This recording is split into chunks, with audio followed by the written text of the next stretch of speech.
Começa agora mais um programa Conexão Psicologia. Vou pedir a você, desde já, para curtir, comentar e compartilhar as nossas publicações.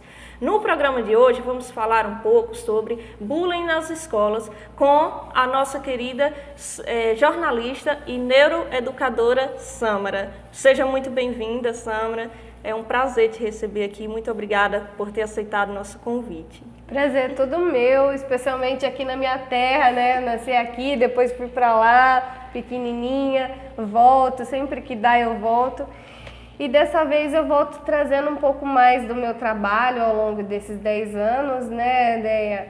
E assim, como tá voltando as aulas, tá voltando também, veio agora, né, uma lei nova referente ao bullying.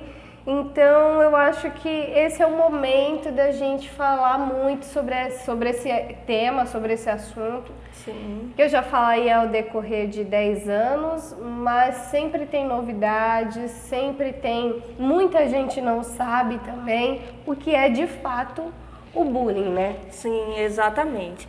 E é por isso a importância, né, de poder falar através dos veículos de comunicação, né, o que é o bullying, esclarecer para a sociedade, né, o que é. Então, assim, o bullying, que é também chamado de intimidação, não é isso? Sistemática, nada mais é do que todo ou qualquer ato de violência, seja ela de cunho físico, né, ou psicológico, intencional ou até mesmo repetitivo, né, quando tem essa intenção de praticar, né, de ocorrer sem motivação evidente, né? Isso. É importante a gente frisar que o bullying, ele sempre vai ser repetitivo, né? Porque muita gente confunde, muitos professores ficam com medo de trazer dentro da escola ver alunos colocando apelido, entre outros alunos, e aí, isso é bullying. Sim. Não é bem assim, né? Uhum.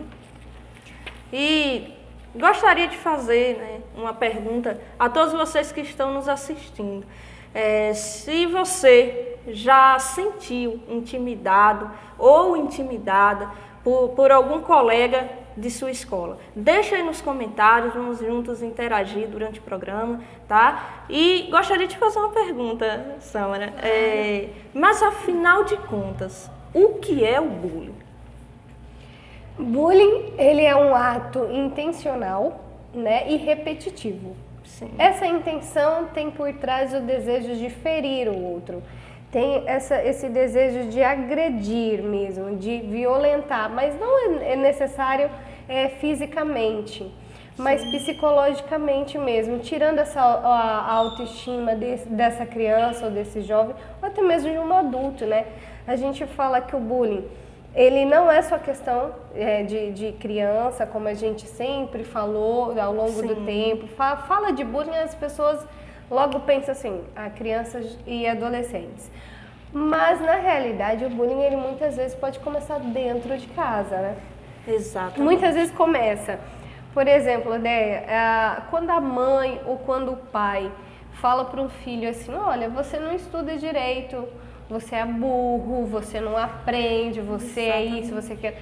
Essa criança, ela vai entender que o pai é um fator grande. Por quê? Porque o pai é quem ensina, o pai é quem fala, o pai é quem orienta, o pai é quem dá a educação, né? Os primeiros anos ali de vida, enfim.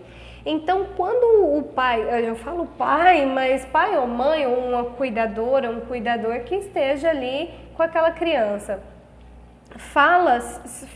profere falas que são difíceis mesmo para aquela criança, e muitas vezes eles fazem isso inconscientemente. Sim. Né? De uma forma tão inconsciente que não sabe, não tem a mínima ideia de que isso é um bullying, de que isso é uma agressão. Porque se eu repito o tempo todo com meu filho, não é um burro, que não produz, que não sabe estudar direito, que não sabe arrumar a cama, que é preguiçoso, que é isso, que é aquilo, essa criança ela vai acreditar nessas palavras.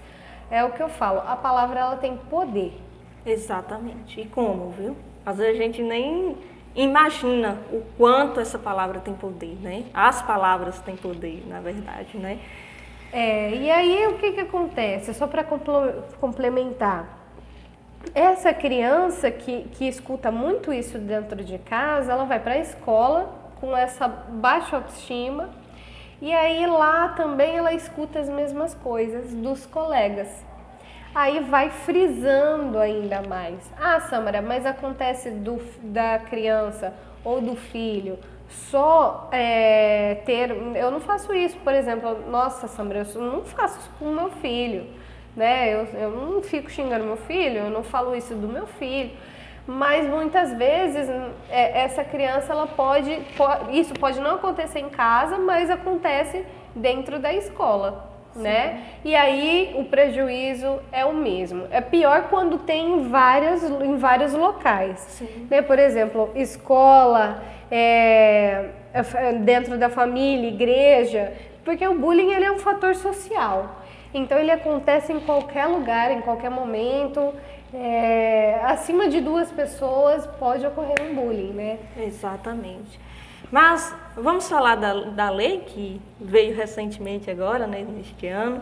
Então, assim, através da lei de número 14.811 de 2024, que criou-se, né, o programa Combate à Intimidação Sistemática, o conhecido como o bullying. Então, eu gostaria de perguntar a você como essa lei chegou aqui ao Brasil e deixar claro, né, como ela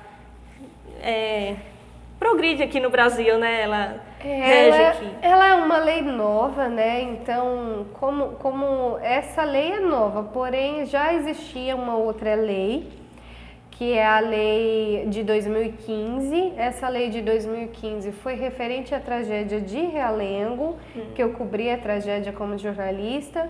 E aí eu fiquei próxima de das famílias vítimas de massacres. E foi através dessas famílias, eu friso bastante isso, porque se hoje nós temos uma lei que criminaliza o bullying e transfere alguns tipos de crimes como hediondos, é graças às famílias, né, não só de Realengo, mas todas as famílias que perderam também seus filhos dentro de escola. Essas famílias foram até Brasília, né? Brigar, foram buscar ajuda, foram falar, olha, o bullying é uma situação séria, o agressor, né, que cometeu esse crime, o de Realengo, ele passou por bullying, todos, grande parte passaram, né?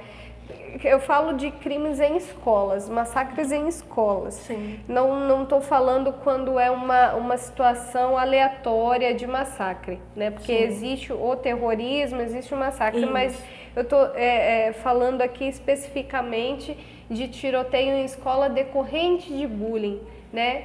Porque a gente também tem uma gama aí de situações que acontece também, mas...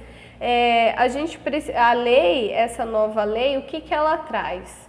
Agora bullying é crime. Como na lei, na realidade já era, né? Já era, só que agora ela pune mais. Ela tem mais nos artigos delas, quem quiser ler, pai, mãe, educador, que tiver dúvida, tem que ler essa lei. Eu acho que todo mundo precisa saber sobre essa lei. Porque assim, vai criminalizar pessoas. E se criminaliza, a gente precisa entender de que ponto, por que está sendo criminalizado. Porque um ato que as pessoas chamam que era de mimimi, isso não é nada, está sendo criminal agora. Então não é mimimi, então é uma coisa séria que precisa ser debatido, né, Déia? Com certeza, sim. E sabemos, né, o quanto esse ato de violência, nesse caso o bullying, traz consequências tanto físicas, né, quanto psicológica. Mas eu gostaria de fazer uma pergunta dentro disso aí. Qual a melhor prevenção? A prevenção, é importante a gente falar, essa pergunta é muito boa, porque assim, quando a gente criminaliza uma situação, é como na Lei Maria da Penha.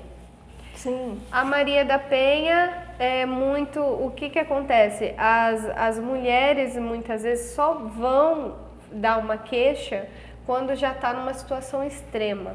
Exato. A gente não espera isso do bullying, né? Que as pessoas só vão atuar em situações extremas. Muito pelo contrário, a lei ela existe para ajudar, mas um trabalho essencial em cima disso é a prevenção. Deve ser a prevenção. Nós precisamos criar políticas públicas, nós precisamos de psicólogos dentro de escola. Sim. Já temos, né, essas leis que Isso. infelizmente não estão... É lei para que os psicólogos estejam atuando nas escolas, bem como também os assistentes sociais também têm que estar atuando nas escolas. Mas assim, falando em prevenção, tem muita coisa para falar sobre isso. Assim. Sim. Dentro dos meus estudos, desse meu último livro que eu lancei, eu tenho todo um estudo referente à questão emocional e questão da arte, né, envolvida. Por exemplo, a criança, ela precisa, não só a criança, mas todos nós precisamos aprender a validar nossas emoções e os sentimentos. Sim. Né? Então, essa coisa de, não estou sentindo, não fiquei chateado com o que o outro falou.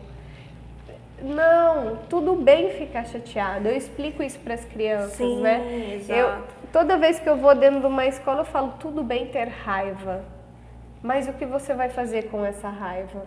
Para que não vire uma raiva tão grande que chega a um ponto de se matar, que é o que eu falo de suicídio, né? Ou matar alguém, que foi o ápice onde nós chegamos na questão do Brasil. Então, é tão sério isso.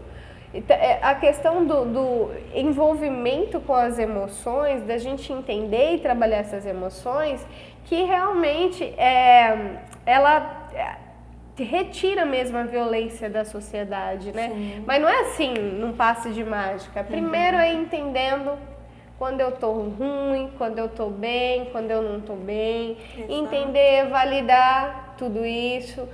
Aí o que eu faço com tudo isso? Né? Em alguns estudos, eu trago aqui no livro, eu comento no livro, eu trago a questão da arte, né? Principalmente como método de prevenção da violência. Sâmara, mas como que é isso? Infelizmente, nossos pesquisadores têm feito poucas pesquisas em cima disso, da questão da arte como método de prevenção à violência, mas como psicólogo você sabe que a catarse, o que a gente chama dentro da psicologia, o efeito de expurgação das coisas, dos sentimentos ruins, né? O catarse é isso, é tirar essa sensação ruim de dentro, essas emoções, né? Que a gente chama de iradas. Enfim, e quando a gente está assistindo um filme, por exemplo, a gente chora às vezes com o personagem, né? Exato. Esse é um efeito de que a gente está ali aprendendo a lidar com as emoções, com os sentimentos, tirando muitas vezes a gente está chorando num filme, né? É muito engraçado isso. Muitas vezes a gente está chorando no filme e acha que é só pelo filme, mas às vezes é uma emoção que vem junto ali, guardada, de situações vividas, de situações que, né, às vezes a gente pensa assim, nossa, esse filme assim parece com não sei o que da vida do fulano, da minha vida, né, um amor que não deu certo, uma rejeição que não deu certo, nossa, olha como a fulaninha que dó, né, e aí chora com aquele amor que, enfim. E aí, na música, a música, se nós pegarmos as letras das músicas, é sempre alguém expondo um sentimento. Sim. É sempre alguém expondo uma sensação, seja ela de alegria, como o nosso axé baiano, aquela coisa Sim. toda de alegria, né, do carnaval, enfim. Exato. Ou seja, um forró, né, aquela coisa toda do shot, aquela Sim. coisa do romance. E se a gente pegar, é sempre algo que alguém tá colocando assim, chorei porque aquele sertanejo, porque ela me largou, né? E tá expondo um sentimento, uma sensação. Eu falo, a arte não é criada do nada. Nas guerras, eu vi vídeos, por exemplo, na guerra da Rússia contra a Ucrânia, eu assisti vídeos que pessoas tocavam enquanto estavam ouvindo tiroteios. Isso é pesado, mas ao mesmo tempo é isso que eu gostaria de mostrar para as pessoas, que a arte salva, que a arte mexe com as nossas emoções. Exatamente. E aí a gente tem escolas que infelizmente estão fechando os olhos para as artes, não colocam mais essas crianças para expressarem suas emoções através da arte, seja ela no teatro, seja ela numa dança, seja ela num canto, né? Enfim, eu trago muito isso no livro e eu acho ainda que a criança e o adolescente que é envolvido com esses métodos, ele tem ele passa a ter, na realidade, né, uma melhor comunicação com seus sentimentos, porque ele coloca para fora em forma de arte. Sim. Até mesmo nos jogos, tem muita gente... Sim. Tem muita Os gente... jogos, já tem os jogos das emoções, né? Das emoções. Tem gente que pergunta, Sâmbara, mas o que você acha dos jogos? Aí eu falo assim... assim, eu não acho nada. Os jogos, ao mesmo tempo que os jogos são importantes, podem não ser. Isso depende do quanto você usa ele. Para que você usa? Se você observar que você está tendo... Se você usa o jogo para relaxar, você está liberando suas emoções, sim, sua raiva virada em cima daquilo. Agora, se você está percebendo que com o tempo você está achando aquilo normal, o matar dentro do jogo, a violência, aí está na hora de parar. Exato. Então, tudo tem depende para que eu uso, né? Uma faca eu uso para descascar uma cebola e ao mesmo tempo eu posso ferir alguém. Então, como que eu uso os recursos que estão à minha disposição, sim, como jogos e internet, né?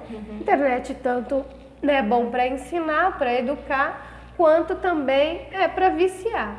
Então, a gente precisa entender tudo isso. Porque precisa de um limite ali, é uma linha tênue mesmo, né? É bem assim, precisamos entender como fazer. E eu acho que a prevenção está por aí, pelas expressões dos sentimentos, das nossas emoções, das nossas crianças, que estão cada vez mais dentro do quarto, que estão cada vez mais sem se comunicar. A conexão, né, ali da criança com a família, com os amiguinhos ali, né? Percebemos que não tem mais aquelas brincadeiras que tínhamos antigamente, né? Que era super saudável. Sim, exato. E naquele momento você tem a oportunidade de falar algo. Então as pessoas elas estão se fechando muito no mundinho delas, elas estão se fechando para o desconhecido, para outras culturas, para coisas diferentes, e aí a gente fica trancado, o que eu chamo dentro de bolha. E isso é muito sério, porque uma bolha, se você for com um alfinetinho, explode. Então, o que eu observei muito dentro dos meus estudos, principalmente com atiradores, é que eles viviam dentro de uma bolha, né? Bolha que era ali a casa, às vezes uma bolha religiosa, às vezes uma bolha de ter só um tipo de amigo, de amizade e não se envolver com outras pessoas. E aí aquela situação ficava uma ferida tão grande que explode. O que é uma bolha? A bolha a qualquer momento ela explode. Exato. Então, esse contato que as crianças tinham ficou muito restrito. Ah, mas tem a rede social. É social. Ah, eles estão na internet, mas não estão olhando no olho. Não estão dando um abraço. Não estão, não tem contato humano. É virtual. Virtual, exato. E nesse momento perde aquele, por exemplo, o abraço. Quando você abraça alguém, você sente. Cada um abraço é único, né? É diferente. Então, as crianças estão perdendo isso, né? Infelizmente. E tem um estudo, né, muito legal da neuroeducação que mostra, por exemplo, é a neurociência isso. No abraço libera ocitocina, que é um dos neurotransmissores do aconchego, do afeto, né? Então, o brasileiro é muito conhecido, o baiano, o nordestino, é muito conhecido por ter muita ocitocina. A gente abraça, a gente beija, a gente é muito junto, assim, a gente conversa, né? E aí isso libera bastante ocitocina e eu acho que a sociedade hoje ela está ficando cada vez mais doente por causa disso. As crianças estão ficando cada vez mais doentes porque elas não têm um abraço de um pai, de uma mãe dentro de casa, elas não têm isso dentro da escola mais. As escolas estão se fechando a grupos, aí veio a pandemia que nos fechamos mais ainda, né? Então tem todo um trabalho estrutural aí para ser feito. Exatamente. Mas gostaria de você apresentar seus livros aqui para gente. Sim, claro. Esse é o meu primeiro, né? Que é o Violência na Escola. Esse foi um dos primeiros, o meu primeiro que eu fiz que fala das tragédias, né? Muito e esse daqui eu lancei o ano passado, que é só sobre prevenção. Sim. Né? De valorização à vida e também de prevenção ao bullying. Dentro desse livro tem histórias, ao contrário do meu primeiro, que tem histórias muito difíceis de famílias que perderam filho, né? Que foi um TCC que eu fiz na faculdade. Ao contrário desse, eu me senti, como é que eu posso dizer, em débito. Né? Como jornalista, eu me senti em débito ao ver tantas tragédias acontecendo e quando aconteceu em 2019, que foi em Suzano, né? Eu me senti em débito e comecei a escrever a Arte de Viver Superando ao Bullying. Tem na Amazon, tem aí na internet, quem tiver interesse pode achar pelo nome. Só que eu me senti em débito porque eu via muita tragédia continuando a acontecer e eu me recordava das que eu cobri, né? Então eu comecei a pensar, meu Deus, e agora, né? Porque eu sei que muita coisa pode mudar. Eu já dava palestra, eu já conversava com muita criança e eles chegavam com uma demanda emocional muito grande e com uma demanda de, e agora? O que eu faço com tudo isso? Tia, em casa, meus pais não ligam pra mim. Meus pais não estão... Então, aqui eu conto algumas histórias para ilustrar de pessoas que passaram por bullying que, pasmem, todos nós passamos, né? Mas tem histórias que marcam muito e muitos desses jovens, muitos desses adolescentes levam isso para a vida adulta, né? E aquela pessoa que não consegue se colocar, ela não consegue falar, ela não consegue ir para a vida porque está sempre ali achando que vai ser rejeitado, porque por trás do bullying tem o processo da rejeição. Né? Então, são jovens e crianças que precisam continuar a sua vida. Eu acho que essa é a essência, né? Continuar a viver. Eu acho que é por isso a arte de viver. Continuar a viver, mas não é viver de qualquer forma. Não é viver de qualquer forma. É viver bem, sendo protagonistas. Da sua própria história, né? Exato. Então, por que eu falo isso? Porque, assim, a nossa sociedade não olha para isso e criança e jovem que é depressivo, que nós sabemos que o bullying leva as pessoas a terem inúmeros transtornos, né? Criança ansiosa, depressiva, não trabalha, não produz, não estuda, não faz nem sequer amizades, porque muitas chegam para mim e falam, tia, eu não consigo, não tenho amigos, né? Então, isso ela fica presa. E essa vida que eu olho assim, eu falo, poxa, tinha tanta coisa para viver, tem tanta coisa para viver, né? Tem tanta coisa para descobrir no mundo, como a gente descobrir, e eu falo, Jesus amado, essas crianças precisam continuar, né, a formarem laços, a serem felizes, não de uma forma colorida, jardim de rosas, Alice no País das Maravilhas, né, da Maravilha, mas assim, elas precisam continuar a acreditar que viver é importante, que a vida é positiva, apesar das dificuldades, apesar do que elas passam, apesar do bullying, apesar da escola, apesar de, por exemplo, terem família difíceis, né, porque, enfim, grande parte de nós temos nossas dificuldades, a vida é altos e baixos, né? Precisamos enfrentar muita coisa. E aí, a resiliência dessas crianças, onde é que estão? Né? Se não tem, se elas não conseguem estudar, se relacionar.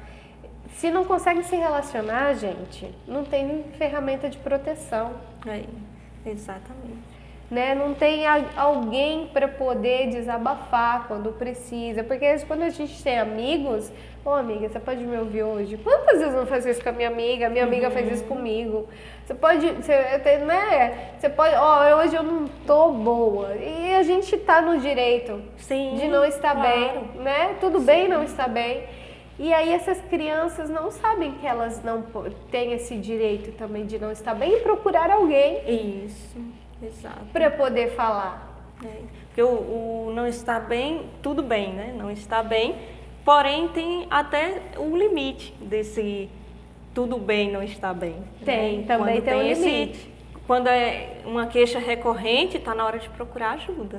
Isso. Né? Então, tem esse limite. Né? Isso, é muito importante. Muito importante você falar isso.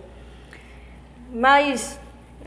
Sandra, nós já está começando a chegar ao finalzinho assim do programa de hoje. Que bom! Bom assim, que bom que eu contribuí. Sim, e muito assim. Muito obrigada por você ter partilhado aqui a experiência, um pouquinho aqui. Eu digo um pouquinho pelo o tempo do programa, porque eu sei que sua experiência é vasta, né? Então, mas se deixar eu falo 20 horas sem parar, né? Você tem que me cortar um pouquinho. Mas assim, muito bom, eu só tenho a te agradecer mesmo por ter aceitado o convite, tá? E gostaria de deixar um forte abraço para todos vocês que estão nos assistindo, tanto em Riachão de Jacuípe, que não perde nosso programa, Conceição do Coité. Nasci lá, tá? Em Riachão. Eu só nasci, eu preciso explorar a cidade, eu falo. Sim. Eu nasci e o meu professor de jornalismo me fez pesquisar sobre Riachão. Olha, que legal. Eu pesquisei bastante sobre a cidade. Então, um forte abraço, né? Conceição do Coité, Capelinha também, que não perde nosso programa, né? E você tem algum abraço para mandar? Eu quero mandar um abraço para todo mundo da minha cidade, Riachão de Jacuípe, Pé de Serra, minha Bahia, Salvador, todo mundo. Olha, eu tô quase vindo para cá, viu, minha gente? Opa, venha logo. Venha logo, você vai contribuir mais vezes aqui no programa. Não é? O chamego, o afeto. A gente é muito bom estar aqui. Obrigada mesmo de coração, Andréia, por ter me convidado. É sempre uma honra para mim poder ajudar, contribuir, falar um pouquinho sobre esse trabalho, que para mim é sempre novo.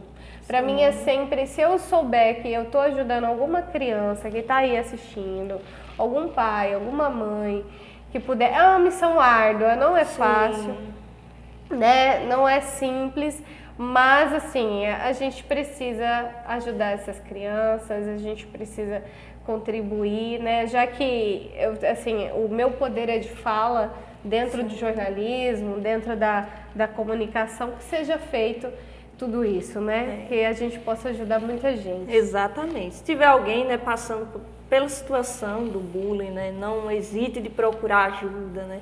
Um neuroeducador, um psicólogo, nós estamos posso aqui, falar né? no Instagram? Pode sim, deixa aí. Tem vários vídeos lá sobre bullying também, sobre a prevenção do suicídio, né? No eduque.aação. Que é no Instagram, vocês procurem aí, eu tô com a capa aí do livro no perfil, eduque.aação com 2A. Pronto, aproveitem e já segue lá. Eu já vou começar a seguir. Mas, Samra, nós aqui do Conexão Psicologia trouxemos aqui uma pequena lembrança para você. Espero Muito que você obrigada. goste. Ai, pode abrir? Pode, fica à vontade. Já abrindo aqui, né? Ai, gente, eu amo isso.